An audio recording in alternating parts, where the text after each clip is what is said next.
Hi.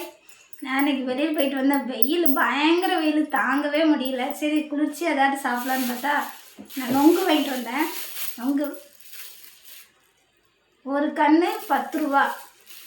நம்ம ஊர்லலாம் ஃப்ரீயாகவே கிடைக்கும். நம்ம ஒரு ஆள் மரத்தில் ஏறினா மட்டும் போதும், அவ்வளோ நொங்கு நம்ம சாப்பிட்லாம். ஆனால் இங்கே ஒரு கன்று, சின்ன கன்று, ஒரு கன்று 10 ரூபான்னு வாங்கிட்டு வந்தேன். என் பொண்ணு இதை பார்த்த உடனே மலவலன்னு இருக்கு, எனக்கு வேண்டாம் அப்படின்ட்டா. ஆனால் என் பையன் எது கொடுத்தாலும் சாப்பிடுவான். நல்ல பையன், என்ன நஞ்சிலே 4 வாய் சாப்பிடுவாங்கிற மாதிரி என் பையன் என்ன கொடுத்தாலும் சாப்பிடுவான். இந்த மாதிரி தான் இருக்கணும் பிள்ளைங்க. உங்கள் பிள்ளைங்களுக்கும் நீங்கள் நொங்கு வாங்கி கொடுங்க. இந்த வெயில் நேரம் ரொம்ப நல்லது. பொண்ணு பழம் தான் சாப்பிட மாட்டா, எந்த பழமும் சாப்பிட மாட்டா. ஆனால் பழம் ஜூஸ்னால் குடிப்பா. ஒரு சோம்பேறித்தனம்னு நினைக்கிறேன் அவருக்கு. பழத்தை அப்படியே சாப்பிட்றதுல ஒரு சோம்பேறித்தனம்.